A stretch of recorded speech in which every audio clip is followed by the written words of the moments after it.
नमस्कार मित्रों, दिव्य कथा अमृत चैनल पर आपका हार्दिक स्वागत और अभिनंदन है।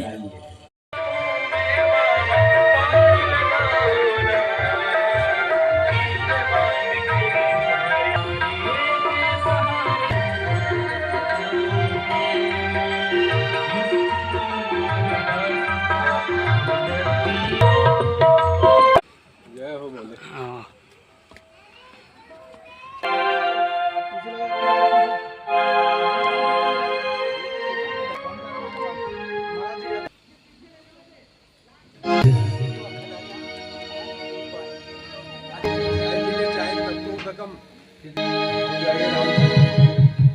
रामचरण सुखदाई भी पूजा करते हैं तब तक चाय पीजिए।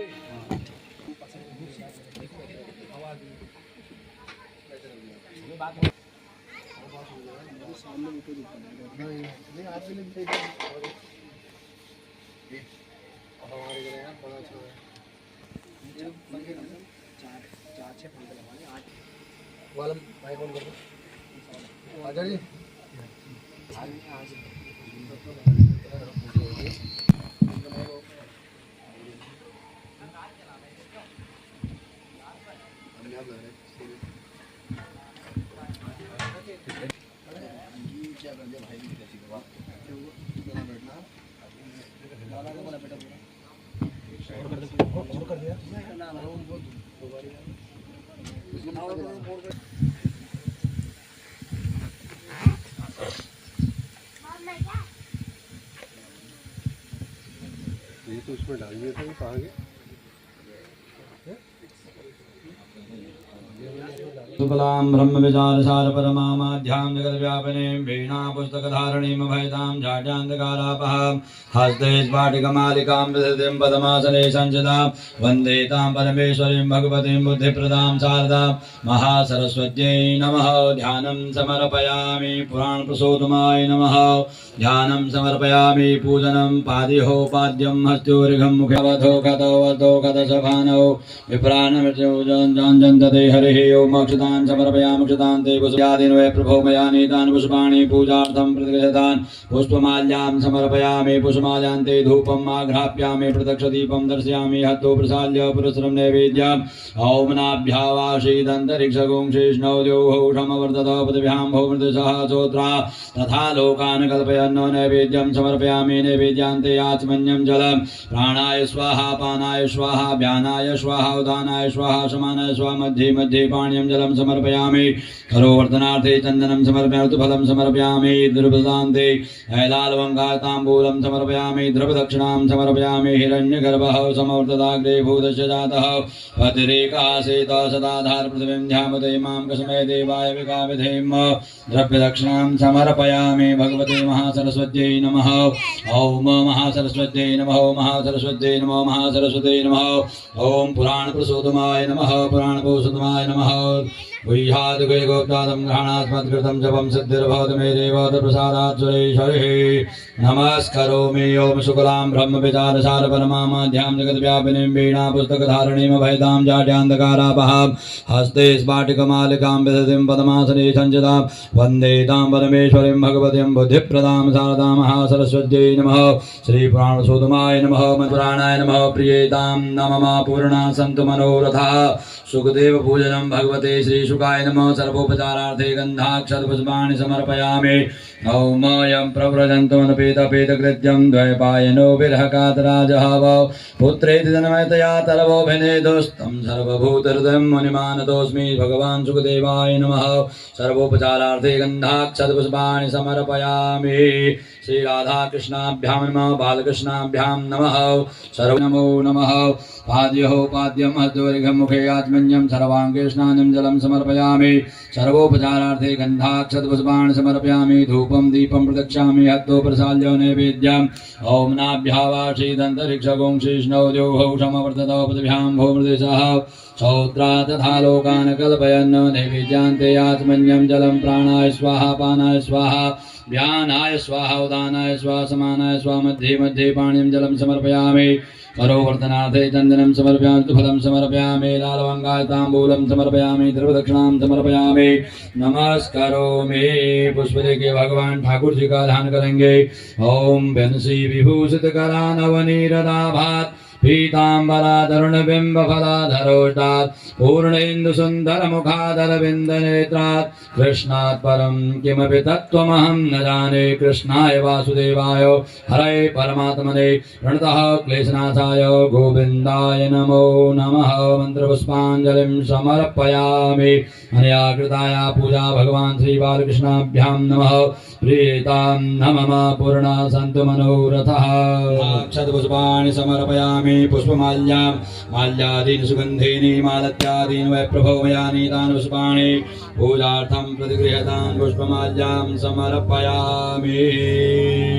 नमोऽस्तु ते व्यास विशालबुद्धे फुल्लारविन्दायतपत्रनेत्र येन त्वया भारततैलपूर्ण प्रज्वालितो ज्ञानमय प्रदीपः।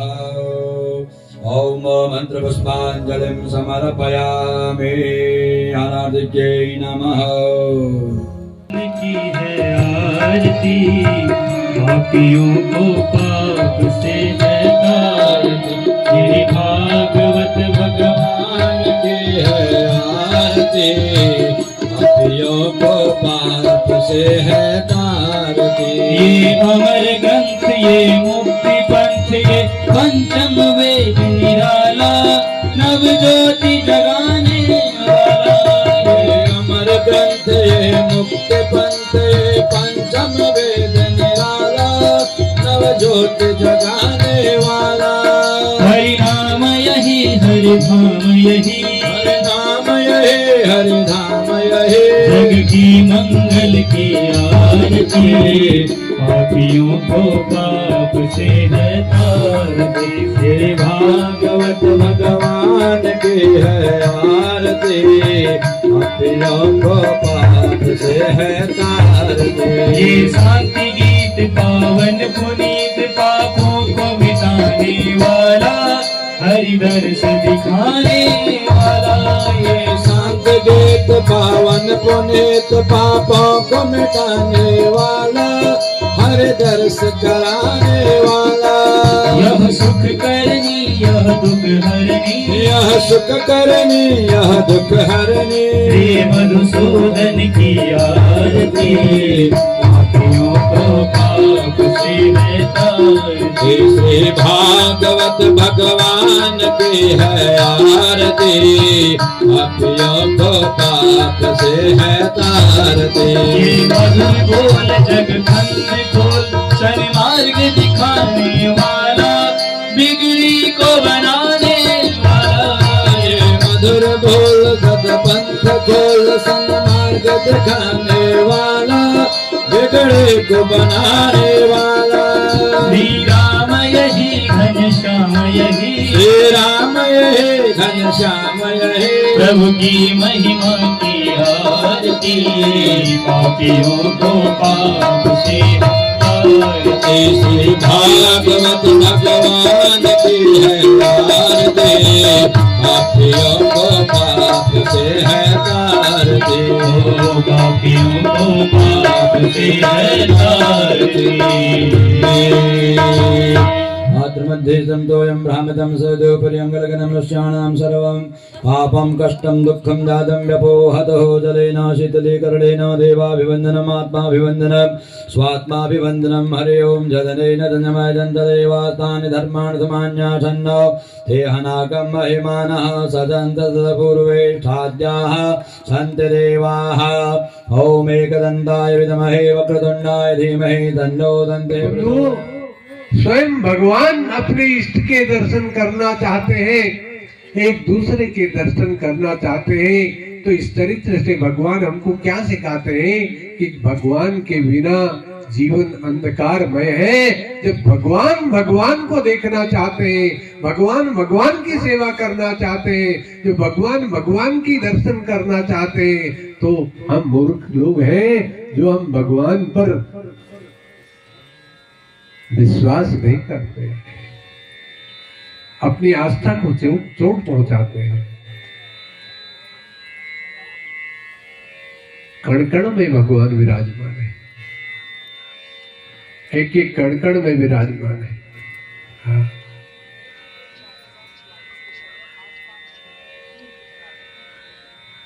और आप जिस भाव से भगवान को देखेंगे आपको दिखाई देंगे। नामदेव जी महाराज के बारे में बताते ना, संक्षेप में सुनाऊंगा, ज्यादा नहीं। नामदेव जी महाराज भगवान के परम भक्त और भोजन के लिए टिक्कड़ बना रहे और टिक्कड़ रोटी बना करके रखी है, और जो ही भोग लगाना चाहते थे कि उसी समय एक श्वान आ गया, एक कुत्ता आया और वो नामदेव जी की बनाई हुई रोटियों को उठाकर ले गया। अब जब कुत्ता रोटी लेकर चला गया तो नामदेव जी पीछे पीछे भागे, ठहरो ठहरो। नामदेव जी ने सोचा क्या पता इसके शरीर में ही मेरे परमात्मा हो। ठहरो, रोटी सूखी है, रूखी है, इन पे घी तो लगा दूं। आप रोटी ले जाओ, कोई दिक्कत नहीं, लेकिन रोटी रूखी है, मैं घी लगाकर आपको देता हूं। और घी का कटोरा लेकर के पीछे पीछे भाग रहे, आगे आगे कुत्ता रोटी लेकर भाग रहा है और घी का कटोरा लेकर के नामदेव जी पीछे पीछे भाग रहे हैं। और फिर उस रोटी पे घी लगा करके तब खिला रहे हैं। नामदेव जी जानते हैं कि प्रत्येक जीव के अंदर मेरा परमात्मा का वास है।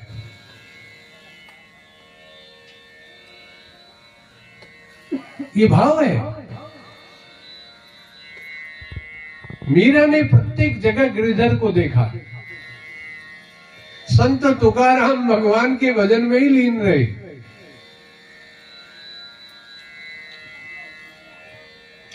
संत तुकाराम ने कहा भगवान की बड़ी कृपा कि मुझे भगवान की भजन की सुध रहती है, भगवान के भजन में मेरा मन लगता है। हमेशा मुझसे गाली से बात करती है, हमेशा मुझसे लड़ती है, इसलिए मेरी आसक्ति गृहस्थ की ओर रहती और मैं भगवान के भजन में लग गया। और देवी जी से कहते तेरी जय हो देवी, तूने बहुत अच्छा किया, मुझे ऐसा ही लाइन पर लगा दिया भक्त में। हाँ,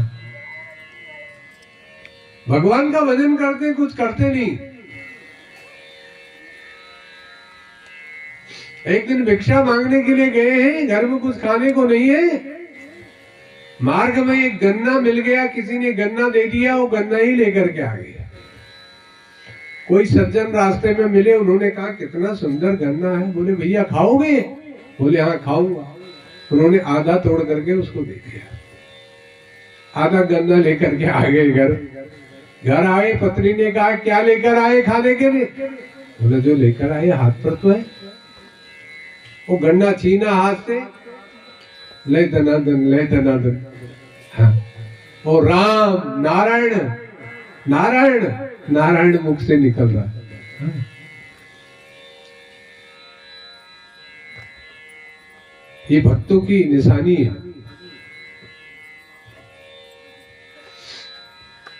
अशोक वाटिका में माता सीता जी थी, तो बहुत सुंदर अशोक वाटिका थी। तो प्रश्न हुआ, तीनों भक्त मिल गए, एकनाथ जी और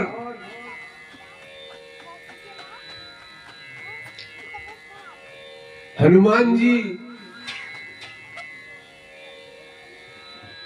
का पुष्प कैसे थे?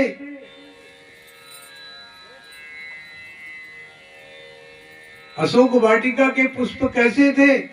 जिसको जैसे दिखाई दिए उसने वैसे बताए। किसी ने हरे बताए, ने सफेद बताए, किसी ने नीले बताए। हनुमान जी से पूछा गया, हनुमान अशोक वाटिका के पुष्प कैसे थे? हनुमान जी ने कहा प्रभु अशोक वाटिका के पुष्प रक्त थे, लाल थे। नरसिंह मेहता ने बताया कि अशोक वाटिका के पुष्प नीले थे। नामदेव जी से पूछा गया भाई भक्त ये बताओ अशोक वाटिका के पुष्प कैसे थे? एकनाथ जी से। तो एकनाथ जी ने बताया कि अशोक वाटिका के पुष्प श्वेत रंग के थे, सफेद थे। पुष्प एक ही था, लेकिन एकनाथ जी को श्वेत रूप में दिखाई दिया, नरसिंह मेहता जी को जो है वही नीला दिखाई दिया, और वही पुष्प हनुमान जी को रक्त दिखाई दिए।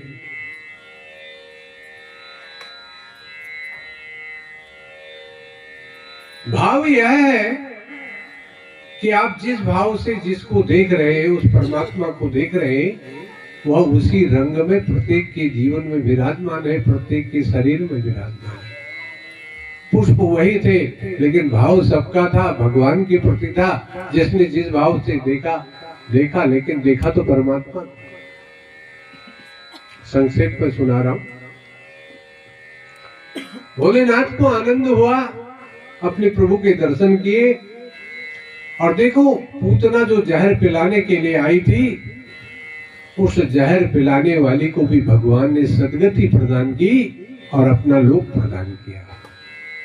बोलिए भक्त वत्सल भगवान की। उसके बाद कन्हैया के जन्म नक्षत्र का योग आया। 3 महीने के हो गए कन्हैया, आज उनके जन्म नक्षत्र का योग आया। इसलिए नंद बाबा जी ने ब्राह्मणों द्वारा कुछ पूजा पाठ कराया, कन्हैया को स्नान कराया, सुंदर वस्त्र पहनाए, आंखों में काजल लगा दिया, और माता ने अपनी गोद में बिठाया और स्तनपान कराने लगी। अब बच्चों को, जब छोटे छोटे बच्चे, उनको नहलाओ धुलाओ, उसके बाद स्तनपान करा दो तो उनको नींद आने लग जाती। और कन्हैया सो गया, और मैया ने सोचा कि लाला सो गया और ब्राह्मण लोग भी आए हैं और कुछ लोग और भी आएंगे, सबके लिए भोजन व्यवस्था इत्यादि करनी है। इसलिए लाला को जो है वो आंगन में एक छकड़ा रखा था, जिसमें दूध दही ऊपर रखा जाता है, और बीच में एक पलंग की तरह जगह बनी होती है। वो ग्वाल बाल जितने लोग होते हैं, जो होते हैं, उनके बच्चे उसी में उनको सुला देते हैं। मैया ने कन्हैया को भी उसी में सुला दिया। सोचा और जगह अंदर सुलाऊंगी तो अंदर लोग हल्ला करेंगे, सो नहीं पाएगा, इसलिए एकांत में सुला दिया। अपने घर के काम में व्यस्त हो गई, और इधर कंस के द्वारा भेजा गया दूसरे नंबर का खिलौना सकटासुर, वो आ गया। उसने सोचा मौका बहुत अच्छा है, सब लोग घर के काम में व्यस्त हैं, उत्सव में बस व्यस्त हैं, इसलिए ये मौका बहुत अच्छा है बालक को दबोचने का, क्योंकि छकड़े में बिठाया है, छकड़े में सुलाया है, अकेला है तो तुरंत मार दूंगा, समाप्त कर दूंगा। पूतना से तो बच गया, लेकिन मुझसे नहीं बच पाएगा।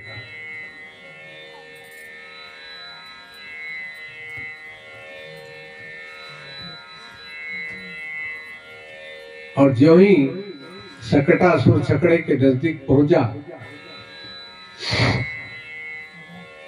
और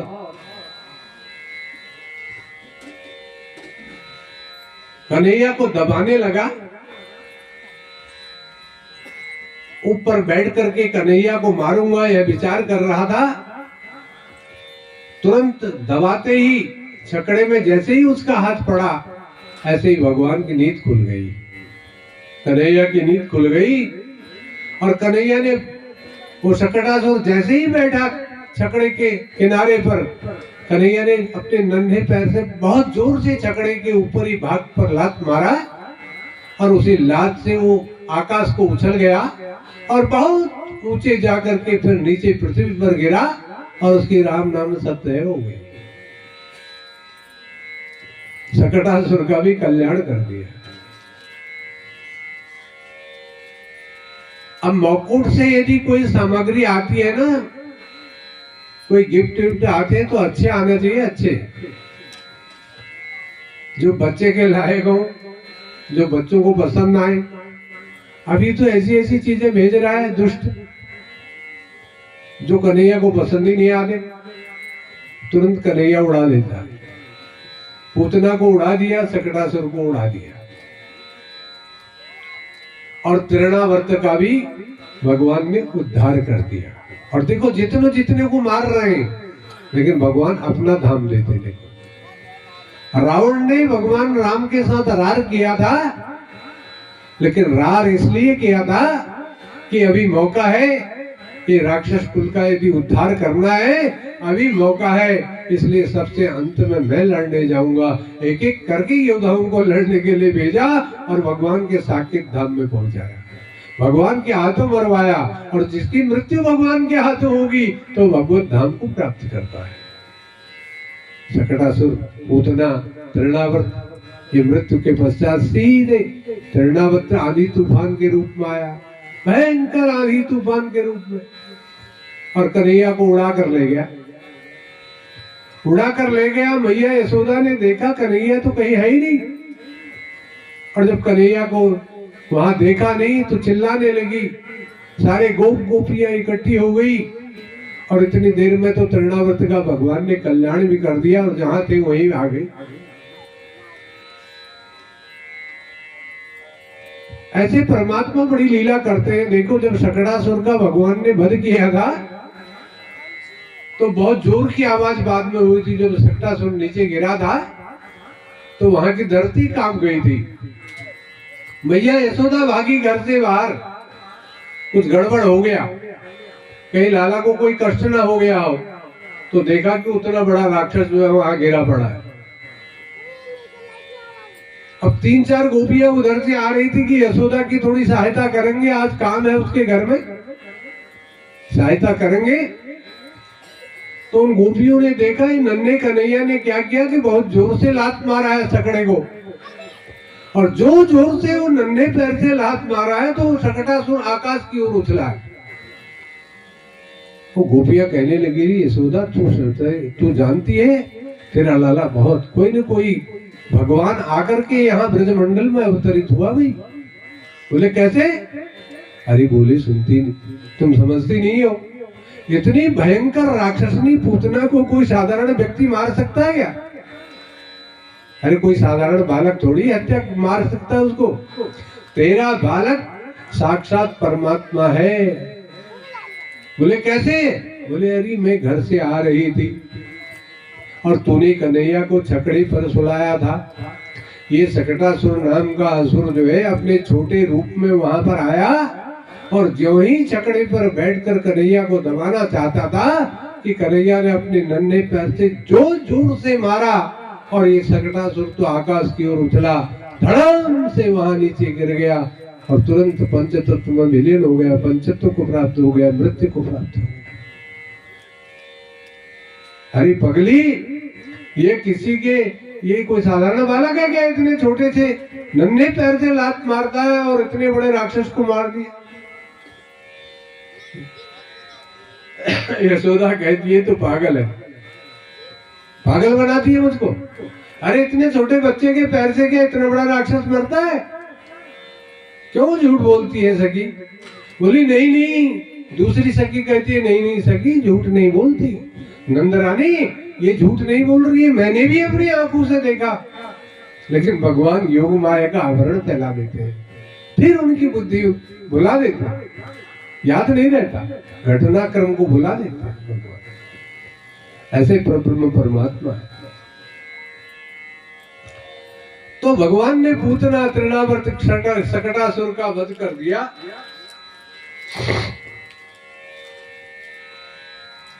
और अब भगवान धीरे धीरे जन्म के बाद ही अनेक लीला करते हैं। एक दिन की बात है कि मैया यशोदा ने कन्हैया को गोद में उठाया, वही तृणावर्त की लीला है यहाँ। और तृणावर्त का कल्याण भगवान ने जब किया तो उसके बाद माता ने कन्हैया को एक दिन मिट्टी खाते हुए देख लिया। अब थोड़ा बच्चे बड़े हो जाते तो घिसट घिसट के पेट के बल चलते हैं और फिर वो अपने नाखून से, नन्हे नन्हे नाखून से मिट्टी निकाल करके खाने लगते हैं। हाँ, तो लाला ने भी अब मिट्टी खाना शुरू कर दिया। अब जब लाला मिट्टी खाने लगा तो मैया ने देख लिया। मैया ने कहा, रे कन्हैया तूने मिट्टी खाई? गर्दन हिलाए, नहीं खाई। अरे कन्हैया मैं तुझे अपने आप निकालते हुए देख रही हूँ मिट्टी और खाते हुए भी देख रही हूँ और फिर भी तू कहता है कि मैंने मिट्टी नहीं खाई। कन्हैया कहता है मैंने मिट्टी नहीं खाई। मैया ने कान पकड़ लिया। अब मैया छोटे बच्चों के कान तो पकड़ती है ना। मैया ने कन्हैया का कान पकड़ लिया और जो ही कन्हैया का कान पकड़ा तो कान पकड़ते ही कन्हैया ने मुख खोला। अब जो मुख खोला तो मैया की आंखें बंद हो गई। क्यों? मुख को तो देख ही नहीं पाई। भगवान ने सोचा एक बार तो मैया को चक्कर में डालना ही पड़ेगा। तो भगवान ने क्या किया कि मैया को दिव्य दृष्टि प्रदान की। दिव्य दृष्टि प्रदान की और अपना मुख खोला। कहा मैया देख ले मैंने मिट्टी खाई है। अब जब मैया को दिव्य दृष्टि मिल गई, कन्हैया ने जब मुख खोला तो सारा खगोल भूगोल, पृथ्वी, जल, वायु, स्थल सब कुछ वहां देखा। आश्चर्यचकित हुई। सारा ब्रह्मांड वहां है, सब ग्रह वहां विद्यमान है, देवलोक वही विराजमान है। वो सब कुछ देख करके माता को बहुत आश्चर्य हुआ और माता ने यह भी देखा कि कन्हैया भी उसके मुख में है और मैया भी उसके मुख में है और मैया ने उसके मुख में भी कन्हैया का कान पकड़ रखा है और कह रही है रे तूने माटी खाई है। माता को बहुत आश्चर्य हुआ और समझ में नहीं आया। वो सखिया ठीक कहती थी, ये बालक कोई साधारण बालक तो नहीं है। अरे बताओ जिसके मुख में सारा ब्रह्मांड हो वो क्या कोई साधारण बालक होगा? ये साधारण बालक नहीं है। विचार करने लगे और फिर भगवान ने अपनी योग माया का आवरण कर दिया और मैया वो घटना को भूल गई। अब कन्हैया जो है 6 महीने के हो गए और घटनाक्रम देखो तीसरे दिन से ही शुरू हो गया। तो अब नंद बाबा को तो ये दिक्कत होगी, उधर बलराम जी तो बड़े हैं, रोहिणी के पुत्र जो थे वो तो बड़े थे, उनका भी नामकरण संस्कार नहीं हुआ था और इधर इस लाला का भी नामकरण संस्कार नहीं हुआ था। 6 महीने के बच्चे वो कन्हैया हो गए। तो अब कैसे इनका नामकरण संस्कार हो ये विचार करने लगे। और इधर गर्गाचार्य जी मथुरा में आए थे, यादवों के कुलगुरु हैं, तो मथुरा में जो है वसुदेव जी से मिले, देवकी जी से मिले। सुना है आपकी 8वें संतान पुत्र के रूप में प्राप्त हुई। वसुदेव जी ने कहा बाबा शांत रहो शांत रहो, ये किसी और से नहीं कहना। उन्होंने कहा कहना क्या, मुझे तो सब कुछ पता है, मैं तो तुमको बधाई देने के लिए आया। माता मैं तो तुमको बधाई देने के लिए आया। वसुदेव जी ने कहा प्रभु कृपा करो, वो बालक 6 महीने का हो गया लेकिन एक से एक घटनाक्रम हो रहे हैं, कृपा कीजिए आप उस बालक का नामकरण संस्कार कर दीजिए, उसका ग्रह पूजन कर दीजिए ताकि उसके ऊपर जो ये अला बला आ रही है ना, ये अला बला ना आए और उसका नाम रख दीजिए। आप तुरंत ब्रजमंडल गोकुल में चले जाइए, नंद भवन में, और तुरंत जो है गर्गाचार्य जी मथुरा से गोकुल पहुंचते हैं।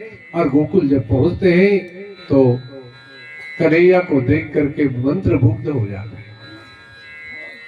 नंद जी ने और यशोदा जी ने महाराज का बहुत पूजन किया, अभिनंदन किया। और गर्गाचार्य जी से कहा, गुरुदेव आप भले पधारे, बहुत अच्छा किया, आप आ गए। 6 महीने का बालक हो गया, लेकिन अभी तक की कंस के भय के कारण हम इनका नामकरण संस्कार बड़े वाले का भी नहीं कर पाए, 6 महीने का ये हो गया, इसके भी नहीं कर पाए।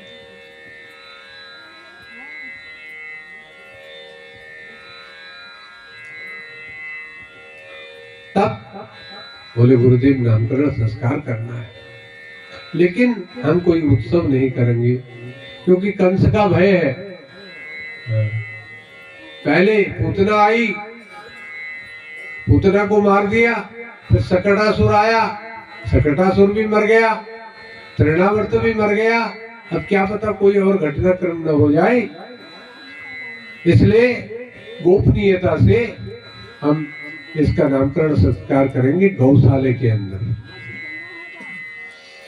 तो यशोदा जी ने गौशाला को लीप करके बहुत सुंदर ढंग से शुद्ध कर दिया, और गर्गाचार्य जी महाराज, नंद जी, यशोदा जी गौशाले में ही पूजा प्रारंभ करते हैं। गर्गाचार्य जी ने पूर्वांग पंचांग कराया, और उसके बाद जब नामकरण संस्कार का समय आया, तब गर्गाचार्य जी ने कहा कि अयम ही रोहिणी पुत्रो रमयन् सुरदो गुणे आख्यास्ते रामयति बलादिक्यात् बलं विदुः यदूनां पृथक् भावात् संकर्षणमुसंत्युतः। कहा, महाराज अयम ही रोहिणी पुत्रो, ये जो रोहिणी का पुत्र है ना, तो ये सभी के हृदय में रमण करेगा, सभी को प्रिय लगेगा, इसलिए इसका नाम राम होगा। रोहिणी का जो पुत्र है ये सबके हृदय में रमण करेगा, इसलिए इसका नाम राम होगा।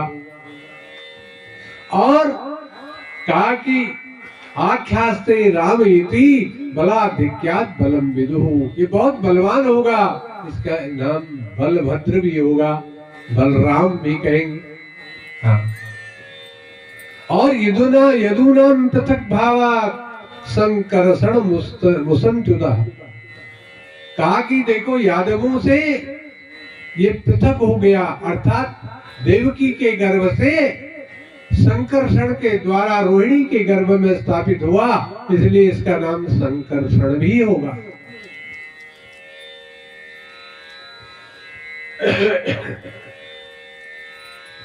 ये बलराम जी के नाम रख दिए कि पहला नाम राम रखा, बलवान होगा तो बलभद्र भी कहेंगे, बलराम भी कहेंगे, और यादवों से पृथक हो गया इसलिए इसका नाम संकर्षण भी होगा। और वो तो फिर हल को धारण किया तो हलधर कहलाए। अनेकानेक नाम फिर भगवान के बलराम जी के भी होते हैं।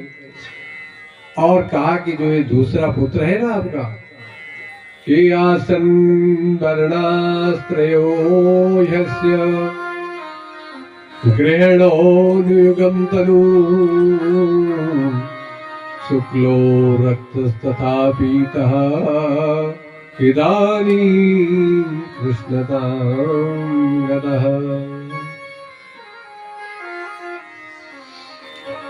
महाराज इसका वर्ण श्याम वर्ण है और 3 रंगों से बनता है श्याम वर्ण।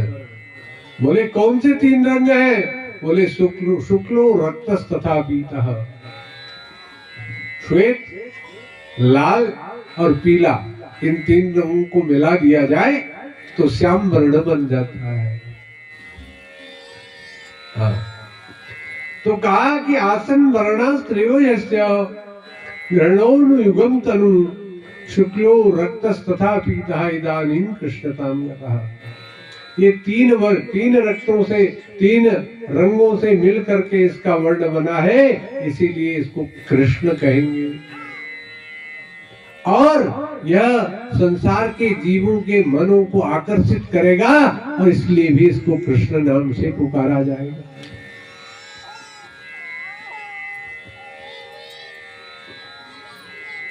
प्रागयं वसुदेवस्य क्वचिज्जातस्तवात्मजः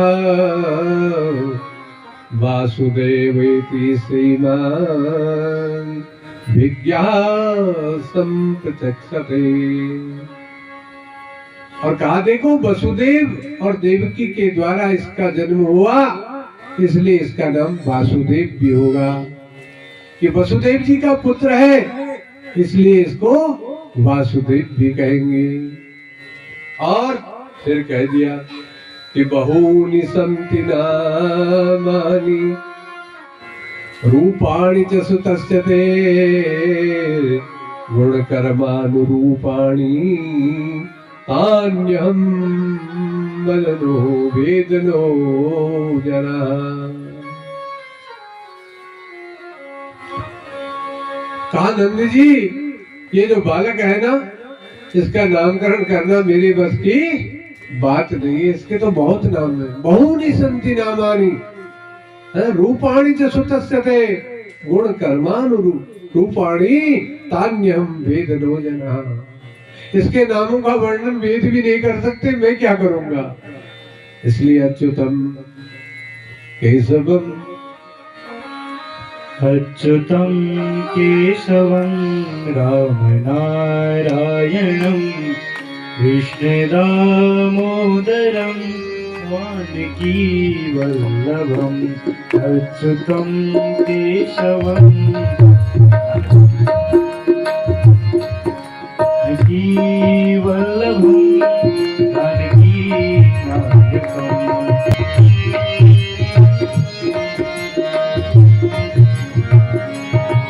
अच्युतं केशवं रामनारायणं अच्युतं केशवं रामनारायणं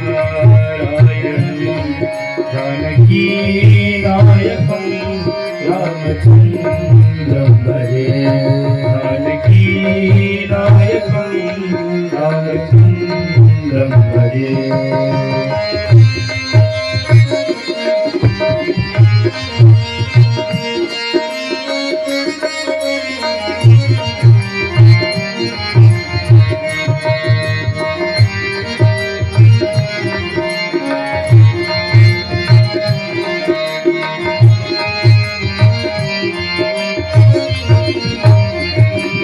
अच्युतं केशवं सत्यभामाधवं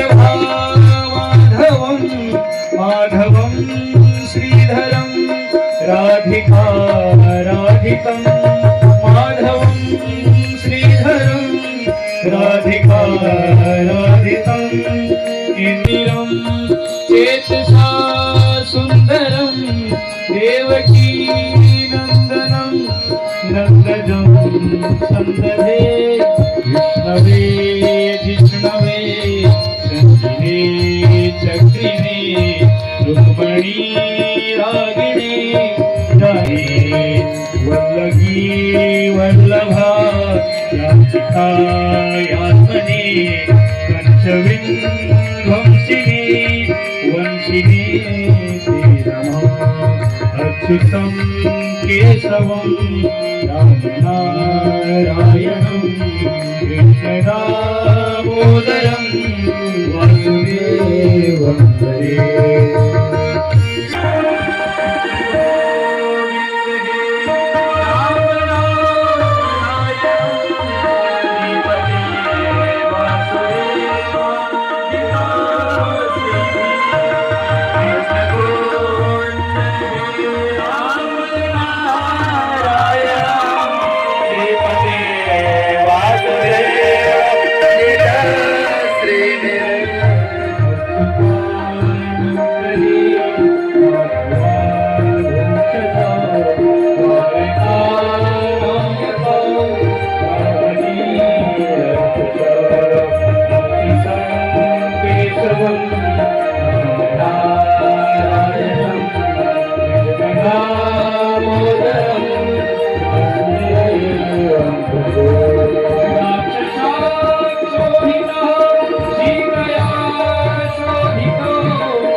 आपके पुत्र के नामों का उच्चारण करते करते लेकिन फिर भी नाम पूरे नहीं हो पाएंगे। बहुनि सन्ति नामानि रूपाणि च सुतस्य ते गुण कर्मानुरूपाणि तान्यहं भेद नो जनः।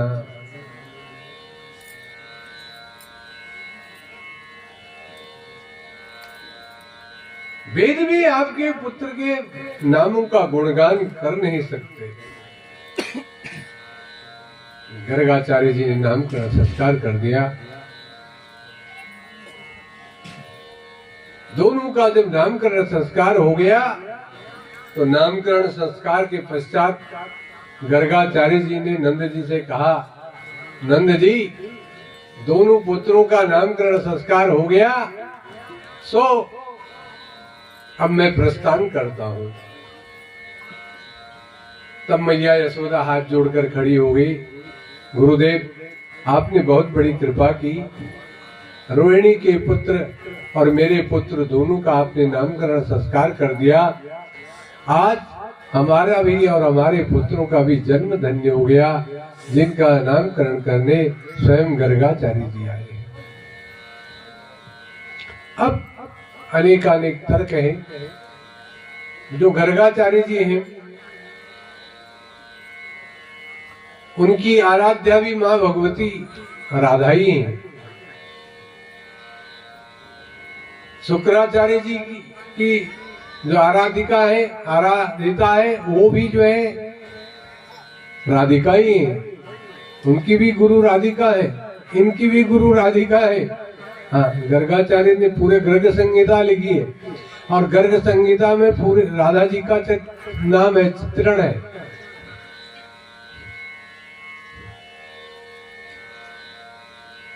कृष्ण ही राधा है और राधा ही कृष्ण है। जब गर्गाचार्य जी ने नामकरण संस्कार संपन्न कर लिया, बहुत प्रसन्न हुए और सब भगवान को उनके नामों से संबोधित करने लगे। तो मैया ने कहा, गुरुदेव आपने बड़ी कृपा की, इन बच्चों का नामकरण संस्कार किया, सो आप कृपा कीजिए, भोजन कीजिए, भोजन के पश्चात यहाँ से जाइए।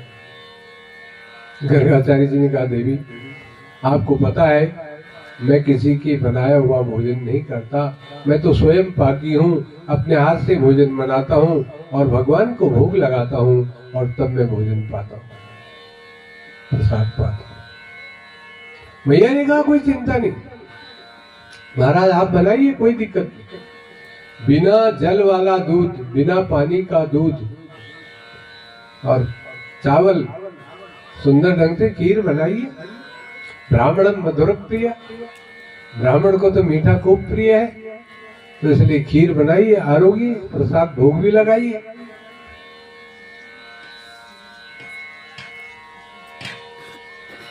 तो गर्गाचार्य जी मान गए और गर्गाचार्य जी ने खीर बनाई,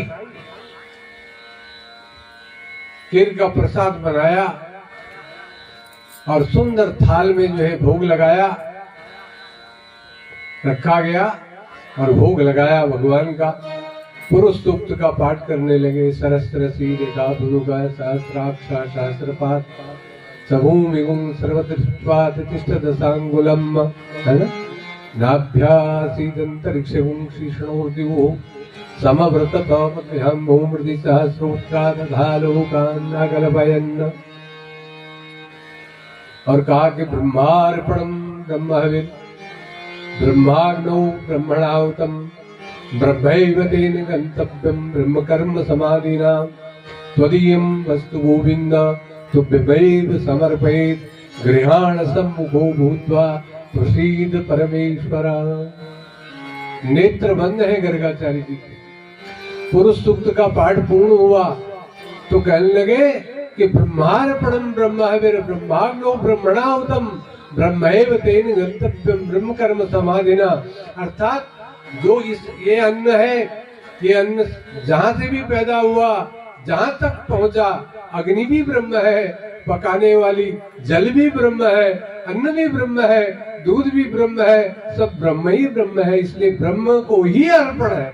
ब्रह्मार्पणम ब्रह्महविर् ब्रह्माग्नौ ब्रह्मणाहुतं। अग्नि में जो आहुति दी जा रही है वो भी ब्रह्म है। हाँ? ब्रह्मैव तेन गन्तव्यं ब्रह्म कर्म समाधिना।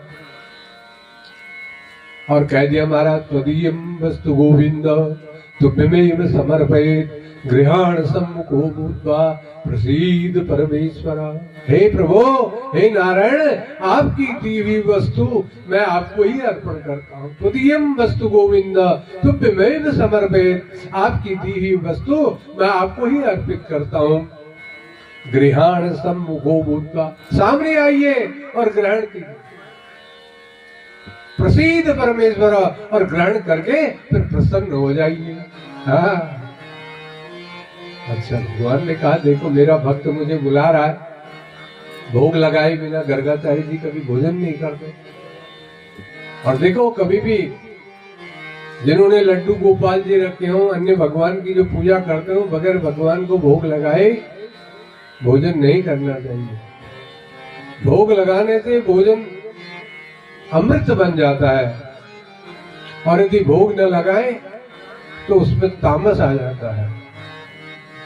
और भोजन सात्विकता से बनाना चाहिए, प्रेम से बनाना चाहिए, तामसिक भोजन नहीं होना चाहिए। ध्यान दीजिए, भगवान गीता में अर्जुन को कहते हैं कि विधिहीनम सृष्टान्नम मंत्रहीनम दक्षिणम श्रद्धा विरहितम यज्ञम तामसम परिचक्षते। भगवान ने गीता में कहा कि विधिहीनम सृष्टान्नम, जो अन्न हम बनाते हैं यदि विधि विधान से नहीं बनाते हैं तो अन्न बेकार है। विधिहीनम सृष्टान्नम मंत्रहीनम दक्षिणम, यदि हम कोई यज्ञ करते हैं न उसमें शुद्ध मंत्र है और न उसमें दक्षिणा दी जाती है तो यज्ञ भी बेकार है। बिना विधि के भोजन बनाया भोजन बेकार है। बिना दक्षिणा और बिना श्रद्धा की किया गया यज्ञ भी बेकार है। श्रद्धा विरहितम यज्ञ, श्रद्धा के बिना किया गया यज्ञ बेकार है। क्यों? कहा कि तामसम परिचक्षते, ये यज्ञ, ये भोजन सब तामसिक भोजन या तामसिक यज्ञ कहलाता है। विधिहीनम सृष्टान्नम मंत्रहीनम दक्षिणम श्रद्धा विरहितम यज्ञम तामसम परिचक्षते, ये तामसिक यज्ञ कहलाता है। वो भोजन भी तामसिक कहलाता है। इसलिए भगवान को भोग अवश्य लगाना चाहिए। भगवान को भोग लगाए बिना भोजन नहीं करना। गर्गाचार्य जी भी सुंदर, नंद बाबा तो राजा है, उनके यहाँ तो सुंदर सोने के थाल, चांदी के थाल पड़ा। भगवान को भोग लगाया गर्गाचार्य जी ने, और भगवान भी बड़े प्रसन्न हो गए। बोले मेरा भगत याद कर रहा है, भला मैं कह रहा खाऊं।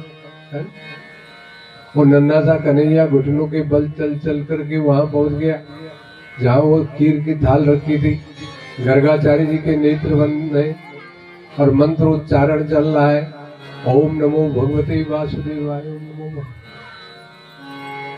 और भगवान वो थाल में पहुंच गए और थाल में पहुंच करके खीर खाने लगे। अब कुछ खीर हाथ के इधर घूम बह रही है, कुछ इस हाथ के इधर बह रही है, कुछ इधर बह रही है, कहीं नाक पर लगी है, कहीं गाल पर लगी है, और कुछ खीर जो है नीचे जमीन पे पोत दी है। जब गर्गाचार्य जी ने नेत्र खोला, सामने देखा तो कन्हैया तो थाल में खीर खा रहे। हाँ, ओहो, गर्गाचार्य जी ने कहा तो सब गड़बड़ हो गया,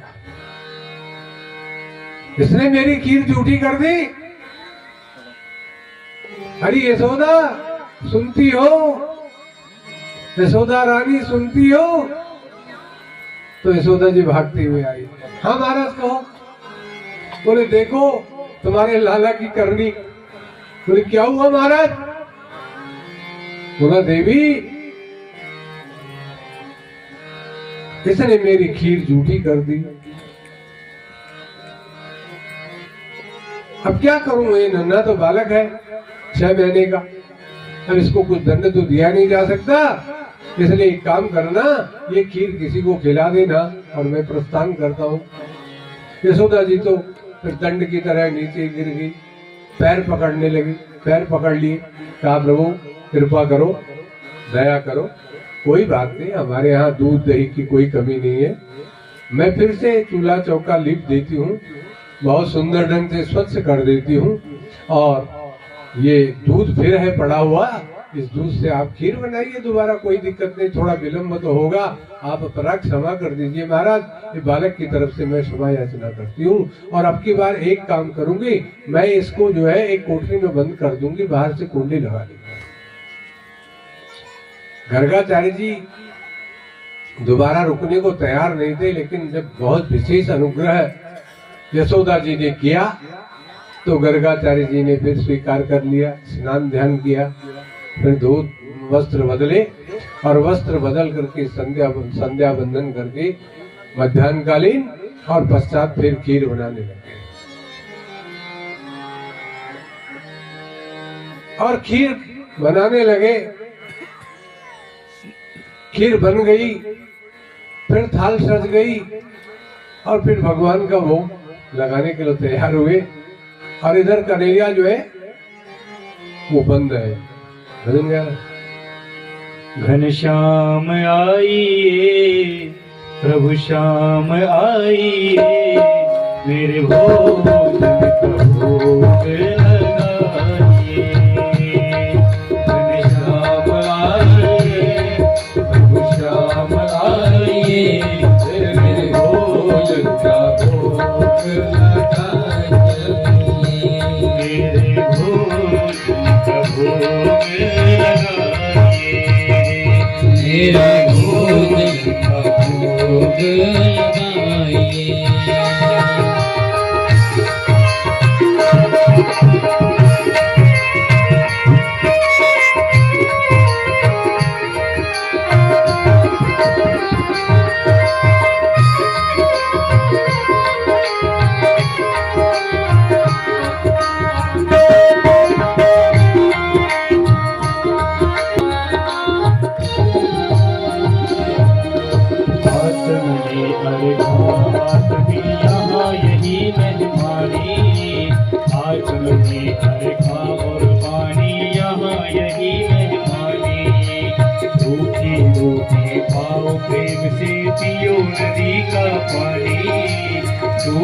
रोटी पाओ प्रेम से, यहाँ यही मेहमानी। घनश्याम आइए प्रभु श्याम आइए, मेरे भोजन का भोग लगाइए। मेरे भोजन का भोग लगाइए।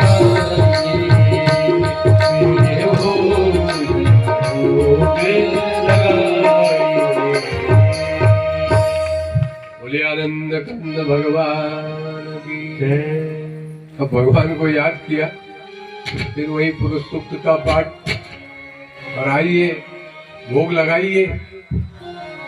और भगवान तो वहां कोठड़ी में बंद कर दिए, बाहर से कुंडी लगा दी मैया ने। अब मैया ने सोचा कन्हैया कहाँ बाहर निकलेगा, अब तो गुरुदेव जब भोजन करेंगे तभी मैं कन्हैया को खोलूंगी। तभी बाहर निकालूंगा। अब भगत याद करे और भगवान न पहुंचे, ये तो बहुत कठिन है ना।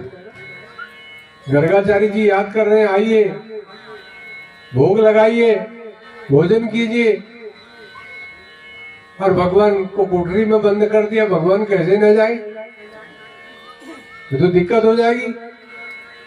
भक्त याद कर रहा है तो भगवान भी तो भक्त के आह्वान पर जाएंगे ना। भगवान ने कहा, भैया तूने मुझे कुंडी लगाकर कमरे में बंद कर दिया, पर तुझे ये पता नहीं कि जब तेरे लाला का जन्म हुआ तो कंस के जेल खाने के इतने बड़े बड़े ताले वो अपने आप खुल गए, पहरेदार सो गए। जब वो कंस के ताले खुल गए तो भैया ये कुंडी क्या होती है? कुंडी तो 1 सेकंड में खुल जाएगी है? मेरा भक्त याद करे भला मैं न जाऊं। और भगवान तुरंत पलंग से नीचे उतर गए और घुटनों के बल चल करके द्वार तक पहुंचे ही। जो ही द्वार का स्पर्श किया, द्वार अपने आप खुल गया और द्वार खुल गया। जहां गर्गाचार्य जी ने भोग तैयार किया है वहां फिर भगवान पहुंच गए। ब्रह्मार्पणम ब्रह्माग्नो ब्रह्मणाहुतम ब्रह्मैव तेन गंतव्यम ब्रह्म कर्म समाधिना त्वदीयं वस्तु गोविंद तुभ्यमेव समर्पयेत् गृहाण समको भूत्वा प्रसीद परमेश्वर। अब भगवान से कह रहे गृहाण सम्मुखो भूत्वा, मेरे सामने आओ और खाओ। तो भगवान क्यों सामने ना आए? और भगवान तुरंत घुटनों के बल चलते चलते वहां पहुंच गए।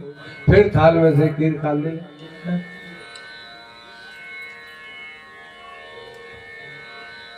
कितने पुण्यवान है वो, कितने पुण्यवान है गर्गाचार्य जी, जिनको आज भगवान की जुटन खाने का अवसर प्राप्त हो रहा है। जब फिर जो है भगवान खा रहे प्रसाद ग्रहण कर रहे हैं, तब गर्गाचार्य जी ने तुरंत अपने नेत्र खोल लिए और नेत्र खोलते हुए देखा तो फिर जो है कन्हैया आ गया, फिर खा रहा है। ओहो, तब गर्गाचार्य जी के देखो योग माया का आवरण उनके मस्तिष्क से हट गया और उन्होंने विचार किया, मैंने कितनी बड़ी भूल कर दी।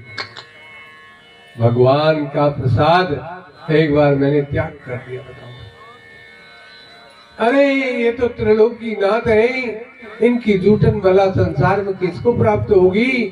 मैं कितना हतभागी निकला कि एक बार का भोजन मैंने परित्याग कर दिया।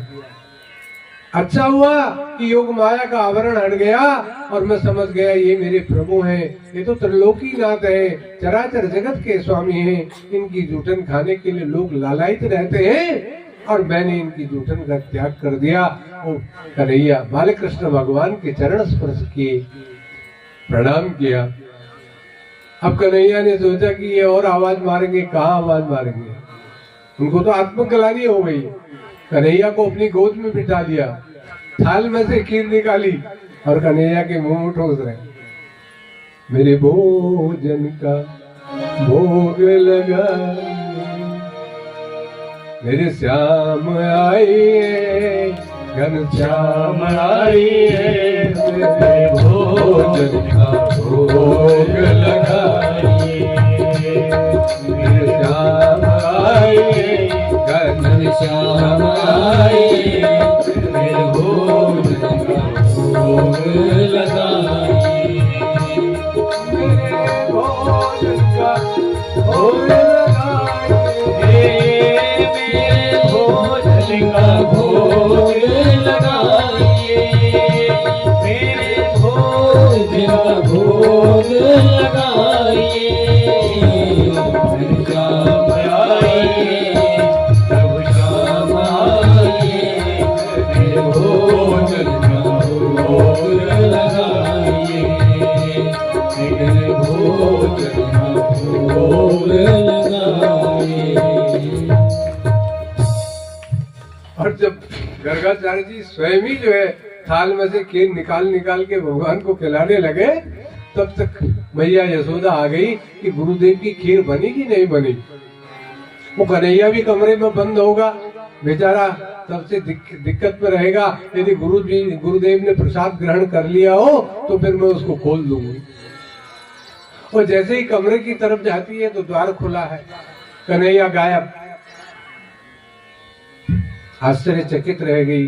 गुरुदेव के पास पहुंची तो देखा गुरुदेव ने कन्हैया को गोद में बिठाया है और थाल से खीर निकाल निकाल के खिला रहे हैं। आश्चर्यचकित हो गई। पहले बार में इन्होंने कहा तेरे लाला ने मेरी खीर झूठी कर दी, वो खीर का त्याग कर दिया, और दूसरी बार ये कन्हैया को खुद ही गोद में बिठा करके खीर खिला रहे हैं। देखो क्या लीला है भगवान। आश्चर्यचकित हो गई। ये बड़ा रहस्यात्मक रहा और गर्गाचार्य जी ने ये रहस्य मैया यशोदा को बताया नहीं और कहा मैया तेरा लाला जो है ना वो साधारण पुरुष नहीं है, इतना कह दिया। और भगवान की जूठन खाने में अर्थात भगवान का जो प्रसाद था वो अमृत बन गया और वो अमृत पान करने में गर्गाचार्य जी को बहुत आनंद आ रहा है। और गर्गाचार्य जी को नंद जी ने दक्षिणा दी और दक्षिणा के पश्चात गर्गाचार्य जी ने प्रस्थान किया। गुरियानंद कंद भगवान की जय। उसके बाद परब्रह्म भगवान की जय, इष्टदेव भगवान की जय, श्रीमद् भागवत महापुराण की जय, सुखदेव जी महाराज की जय, श्री वेदव्यास भगवान की जय, सभी संत जनों की जय, गुरुदेव भगवान की जय, सत्य सनातन धर्म की जय, धर्म की जय हो, अधर्म का नाश हो, प्राणियों में सद्भावना हो, विश्व का कल्याण हो। नमः पार्वती पतये हर हर हर महादेव। जय जय श्री राधे, जय जय श्री राधे, जय जय श्री राधे श्याम। काकी मैया मोरी मैंने ही माखन खाया, मैंने ही माखन खाया। मैया मैंने ही मक्खन खाया, मैंने ही मक्खन खाया। इस प्रकार की माखन चोरी की लीला भगवान करते हैं ब्रजमंडल में। और ब्रजमंडल के गोप गोपियां चाहते हैं कि ये नन्हा कन्हैया हमारे घर आए और माखन चोरी करे। हाँ, माखन चोरी की लीला हमारे घर भी करे। आहा, नंद बाबा और मैया यशोदा कितने भाग्यवान हैं, कितने पुण्यवान हैं कि इनके यहाँ ऐसी संतान पैदा हुई, ऐसा पुत्र पैदा हुआ। कन्हैया से सब लाड़ करती हैं और कन्हैया को बहुत चढ़ाती भी है। हाँ, जब बच्चे बहुत प्रिय लगते हैं, छोटे छोटे बच्चे बड़े प्यारे प्यारे लगते हैं, तो फिर कोई लोग उनको चढ़ाते हैं। जब तुनक जाते हैं तो बहुत प्यार करते हैं फिर उनको। हाँ, वो कन्हैया के साथ भी ब्रजमंडल की गोपियां यही करती हैं। भगवान ने विचार किया अपने एक मित्र के यहाँ आज माखन चोरी की लीला करने जाना था। प्रस्थान किया जब नंद भवन से,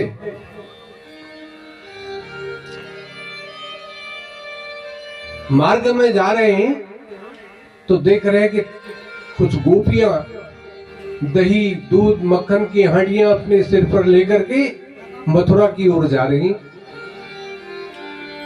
जब भगवान उनके नजदीक पहुंचे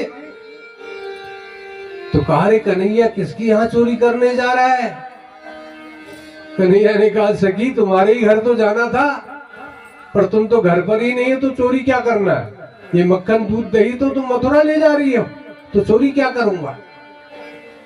एक काम करो सखियों गोपियों सब वापस अपने अपने घर जाओ।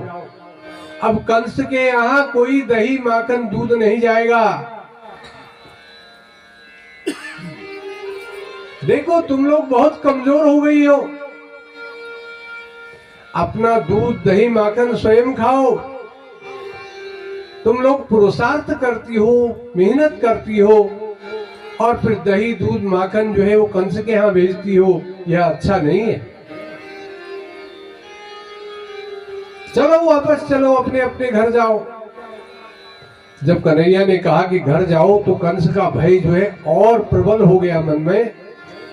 सोचा रे कन्हैया तू अभी नहीं जानता कंस के कोप को, यदि कंस के यहाँ हमें कर के रूप में मक्खन दही दूध नहीं ले जाएंगी तो कंस सबको मार देगा, गोकुल को नष्ट कर देगा। अरे कन्हैया ने कहा कुछ नहीं होगा, वापस चलो। लेकिन भय के कारण गोपियां वापस नहीं जाती, मथुरा की ओर प्रस्थान करती हैं। और भगवान ने देखा कि ये मेरी बात मान नहीं रही, तो भगवान नीचे झुके हैं, पृथ्वी पर झुक करके एक पत्थर कंकड़ उठाया, फूंक मारी और वो कंकड़ जाकर के उन गोपियों की मटकियों पर लगा है। और जितनी गोपियां, जितनी मटकियां थी, एक ही कंकरिया ने सब फोड़ डाली। दही दूध मक्खन से सब गोपियां नहा ली। और गोपियों ने देखा कि कोई बहुत जोर का पत्थर भी नहीं आया, ये तो पता नहीं कैसे मटकियां फूट गई और सबकी फूट गई। गोपियां कन्हैया की ओर देखने लगी तो कन्हैया अंगूठा हिला करके उनको चिढ़ाने लगा, जाओ ले जाओ, ये दही माखन लेके जाओ ना अब कंस के पास, क्या लेके जाओगी। अब गोपियां वो गीले वस्त्र लेकर के अपने घर में वापस। इस प्रकार भगवान ने लीलाएं की। एक गोपी भगवान को बहुत याद कर रही थी आज, सोचती है कि मेरे यहाँ कन्हैया कब माखन चोरी करने आएगा। और भगवान समझ गए। भगवान भक्त के मनोभाव तुरंत समझ जाते हैं। और भगवान प्रेम की रस्सी से बंधे हुए, मैं कह रहा था ना कि जो प्रेम की नेम को सारे जपे वह प्रेमी मुझे अति भावत है, भगवान ने कहा। भगवान प्रेम से द्रवित होते हैं। और भगवान समझ गए मनोभाव, तो भगवान ने कहा कि गोपी याद कर रही है, आज उसके घर तो जाना जरूर है। और उसका पुत्र भी भगवान का मित्र है, वो भगवान के चोर मंडल में वो भी तो शामिल है। हाँ, वो सारे ग्वाल वाले इकट्ठा हुए और उस गोपी के पुत्र से कहा, भैया आज तुम्हारे घर में चोरी होगी। बोला हाँ ठीक है, सबके यहाँ जा रहे हैं तो हमारे यहाँ भी होगी। तो कहा, कन्हैया मेरी मैया तो घर में ही है, चोरी कैसे करेंगे, मेरी मां पकड़ लेगी सबको। कन्हैया ने कहा, वो बात सब मुझ पर छोड़, जब चोर मंडल का अध्यक्ष मुझे बनाया है तो फिर अध्यक्ष की बुद्धि उसाकर होगी ना। हाँ, वो बात सब मुझ पर छोड़ो। तो भगवान ने क्या किया कि उस अपने सखा के गौशाले में भगवान गए हैं। और गौशाला में जाकर के भगवान ने जो छोटे छोटे बछड़े हैं, 100, 200, 400 पता नहीं कितनी संख्या है, क्योंकि वहां तो गऊ की संख्या लाखों में थी, वो सारे बछड़े भगवान ने खोल दिए कन्हैया ने, और रस्सी से सारे बंधन उनके मुक्त कर दिए और बछड़े बाहर भागने लगे। अब जब बाहर भागने लगे तो पड़ोस में जो गोपी थी उसने आवाज लगाई, अरे गोपी कहाँ हो, सखी कहाँ हो, तुम्हारे सारे बछड़े खुल गए, भाग गए भाग गए। ये आवाज जब उसने सुनी, वो भागी बछड़े बांधने के लिए। कन्हैया ने इशारा किया, बस देखो मिल गया ना मौका। सारे लोग अंदर प्रवेश करते हैं और माखन चोरी की लीला होती है। सब माखन खाते हैं, एक दूसरे को खिलाते हैं। और माखन खाते खाते कितना समय बीत गया उन ग्वाल बालों ने ध्यान ही नहीं किया। गोपी के वापस आने का समय हो गया और गोपी सब आ गई वापस। और उसके आने की आहट जिन जिन गोपों को हुई वो पीछे के द्वार से खिसक लिए। कन्हैया वहीं रह गया, उसका बेटा और कन्हैया वहीं रह गए। और कन्हैया ने देखा गोपी आ गई तो कन्हैया चारपाई के नीचे घुस गए, छुप गए। अब गोपी ने अपने पुत्र से कहा, बेटा वो कहाँ है और लोग कहाँ हैं, माखन चोरी सारे बर्तन तो खा लिए, किस किसने माखन खाया। गोपी ने कहा, देख खाया तो तुमने सबने है और बच्चों को मैंने जाते हुए भी देख लिया है बाहर, लेकिन एक उसमें दिखाई नहीं दिया बाहर जाते हुए। लाला ने कहा, मैया कौन नहीं दिखाई दिया। अरे बोले तेरा अंतरंग मित्र है वो, वो कन्हैया नहीं दिखाई दिया, वो नंद का लाला दिखाई नहीं दिया। और जो ही ये बात कहती थी कि वो पैर रगड़ने की खसपस की आवाज जो है वो चारपाई के नीचे से आने लगी, और गोपी जैसे ही नीचे झुकी तो देखा कन्हैया तो वहां छुपा हुआ है, और गोपी ने कन्हैया का पैर पकड़ा, बाहर खींचा। अच्छा यहाँ ठीक, तेरी मैया कहती है मेरा लाला चोरी नहीं करता। आज तेरी मैया के पास ले जाऊंगी कि मैंने बिल्कुल रंगे हाथ तेरे बेटे को पकड़ा है, और यही चोरों का सरदार है, इसने सारे माखन दही और दूध की मेरी चोरी करी है। सबको लेकर के आया, इसने खुद भी खाया और सबको खिलाया। कन्हैया का हाथ पकड़ लिया, उसका बेटा रोने लग गया, मां आज छोड़ दे इसको, कन्हैया को, आज के बाद अब चोरी करने कभी नहीं आएगा। ये मेरा परम मित्र है, और यदि तू मैया यशोदा के पास इसको ले जाएगी तो मैया इसको यातना देगी, दंड देगी, और मुझे अच्छा नहीं लगेगा मैया, मेरे मित्र को कष्ट होगा, मुझे अच्छा नहीं लगेगा, इसलिए मां आज तुम इनको छोड़ दो। लेकिन मैया ने कहा नहीं, इसकी मां कहती है ना मेरा लाला चोरी नहीं करता, और आज तो मैंने इसको पकड़ लिया, तो आज तो मैं जरूर इसको इसकी मां के पास पकड़ाऊंगी। और देखो वो कन्हैया का हाथ पकड़ करके प्रस्थान करती है नंद भवन की ओर, पीछे पीछे रोते हुए उसका लाला भी तैयार आए। ए बच्चे बंद करो, बंद करो।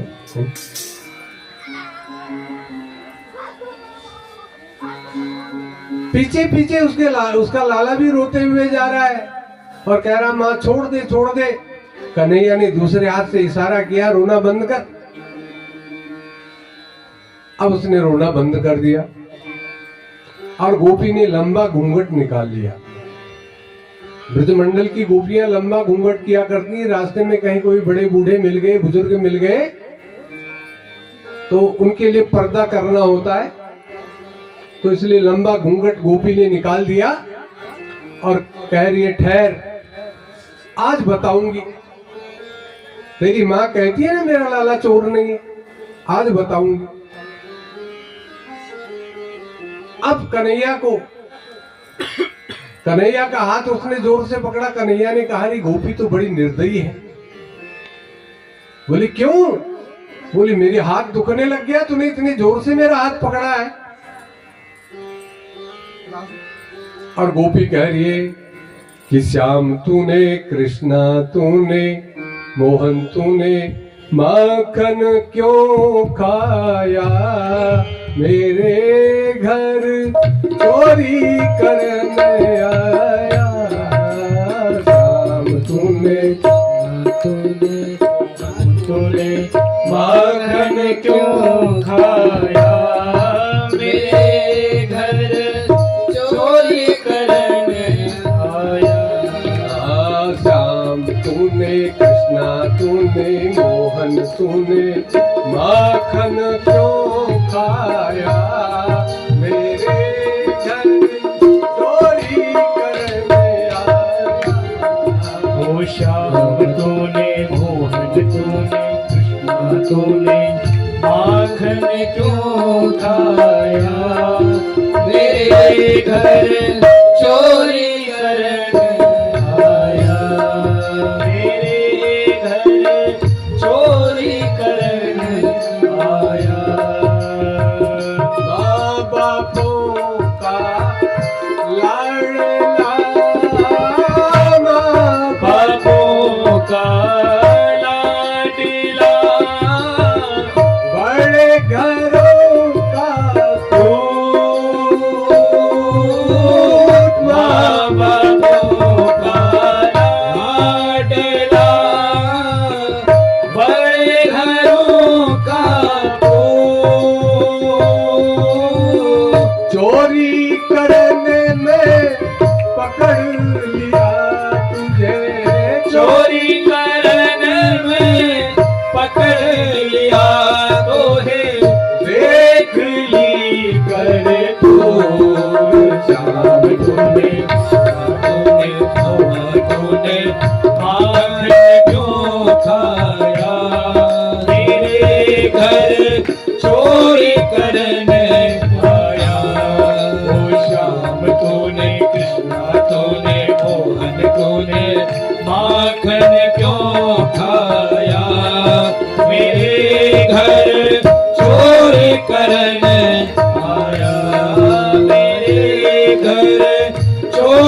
करन आया।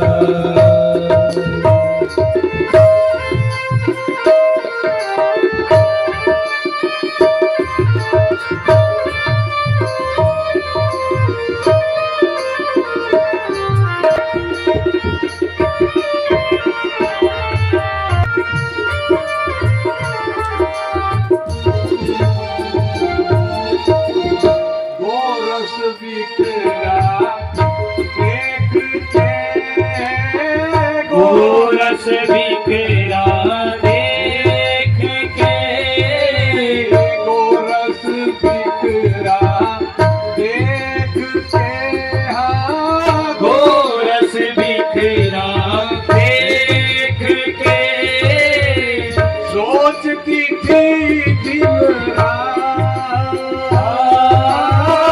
गोरस बिखरा देख के, सोचती दिन रात। ताक में तेरे रहती कृष्णा, ओ ताक में तेरे रहते कृष्णा, आया नहीं त्योहार तुझे मैंने आज पकड़ पाया।